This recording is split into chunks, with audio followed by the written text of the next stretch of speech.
Welcome, fellow fans of Clash of Clans. It is your host, Galadon. Thank you so much for stopping by the video. I hope you are having a fantastic day. I am, because the Super Archer, the brand new Super Troop in Clash of Clans, is now active. You can train her, and we are playing with her here in the developer build against every single defense. Now, of course, we need to create somewhat more realistic situations, so here you go, and notice right away as the archer tries to get to the cannon and just barely is off target because of where I placed her.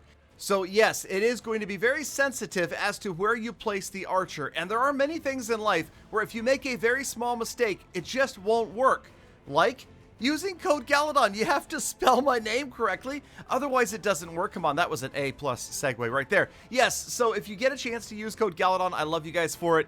It does not cost you anything, but if you go to settings, more settings, type in my name, for 7 days, Supercell will send me 5% of what you spend on the game, and I give a ton of it back to you guys and charity, so thank you for doing that. Okay, so let's go ahead and take a look as the archer goes through all of these different defenses. So we saw the cannon so far. Now, of course, we will skip a couple defenses where you know the outcome. Like, you don't need to see her against an air sweeper or an air defense, right? Okay, so let's go ahead and see how she does against the wizard tower. Not quite enough hit points for the Super Archer to get through a wizard tower, but how about a mortar? If you saw my earlier video just a few hours ago, if you missed it, make sure you go back and check it out because it does show some other cool things about the Super Archer and comparing her to a regular archer. But right there, yes, the Super Archer can single-handedly take down a mortar.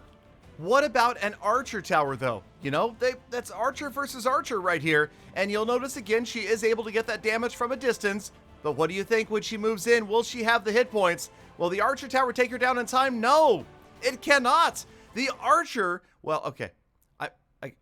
Technically that was a draw, but that's a victory for the archer right there, the Super Archer. Okay, how about a bomb tower? You might know this one. Yes, the bomb tower is not going to have the range to take down the Super Archer even when she closes in after taking down the elixir collector.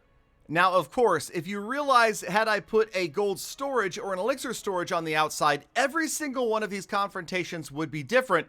The Super Archer would be winning those. But let's remember, let's be realistic. Not very often are you going to see storages on the outside, but if you do, it's a great opportunity. Okay, right here, what do you think this was? Going after, yeah, that's right. There's a Tesla over there, but that didn't go very well. So let's go ahead and see what happens when you pass 50% and the Tesla pops up.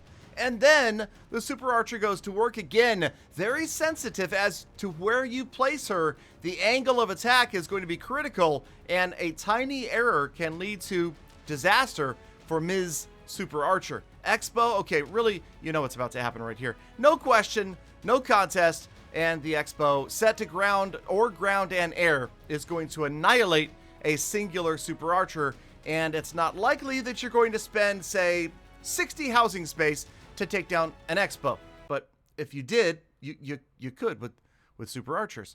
Okay, how about the scatter shot? Yes, surprisingly, she's just out of range right here. Again, this comes down to deployment. She started outside the range of the scatter shot and just barely stayed there until, well, that one-shotted her. And that we all expected that to happen, right? The Eagle Artillery. This, absolutely the most exciting confrontation we've seen yet. That's right. The Archer, okay, we all knew it was going to happen here as well. Not really that interesting, but I had to put it because technically it's a defense that could fire on the Archer, and I wanted to be inclusive as much as possible for all different defenses, and that includes taking a look at the Town Hall. Maxed out Town Hall 13, and this one was interesting. Notice she activates it, but it is out of range. It can't touch the Super Archer. However, once she closes in, well, yeah. Even her and about 10 of her friends unable to take down a town hall. So interestingly enough, she is going to be very specialized, but also very good at her job. And speaking of, this is perhaps a better representation of a segment of a base where you might be attacking. And this is where I wanted to remind you guys that, yeah, it's not like she's going to go after that defense that you wanted to get out of the way after she takes down that first building on the outside. And most outside buildings, as we call them, trash buildings, are going to be collectors, mines, drills, builder huts, labs, and barracks. So yeah, it definitely is going to take some work and some planning to figure out where to drop that archer to get the most value and to take out the structure or structures that you were specifically trying to target. And even right there, you can see she's not after that cannon yet. Finally, after she gets the barracks out of the way, she will move on. But I will tell you this, I have neglected so far in this video to show you what is probably the single most important way to use a super archer. And that is against what a lot of people call inferno boxes. And it is a very common design of bases these days where players will, on defense, box out an inferno tower so that the archer queen can't reach it. Let's check out how the brand new super archer is going to completely change this dynamic. Now, this is not exactly what you would expect to see from a boxed inferno, but just to give you an idea, you can see here that the inferno tower placed right here is just out of range 5 spaces of the archer queen. So the archer queen will patrol the perimeter, purposely piercing practically every building. But she's not going to be able to reach that inferno tower. Finally, she goes after the wall, and we all know how this is going to end. She'll have to use her ability in order to get through the wall and get to the inferno tower.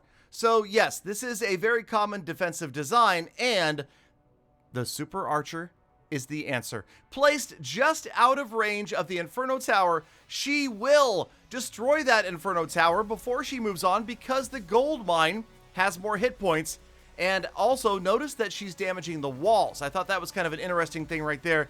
Of course, a regular archer is not going to damage a wall if she's shooting at a target over the wall.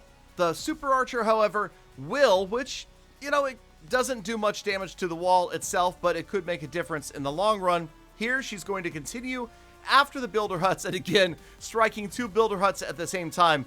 Pretty cool to watch this range right here, and it's definitely going to be something that players are going to want to take advantage of. Let's go ahead and fast forward through this as she's hitting like, what, 7 different wall segments right here before she finally gets through the wall after that last builder hut, because she apparently takes after the archer queen and didn't figure out that she could have taken it out from the other wall around the other side. But there you go. That is the super archer against every single defense in the game. Thank you for watching all the way to the end of this slightly briefer episode. Make sure you check out the other super archer episode and subscribe for the earliest and most accurate updated information. Make the best of the rest of your day, Galafam. Be kind to other people, animals, and the planet, and I'll see you back here again tomorrow for more full attacks.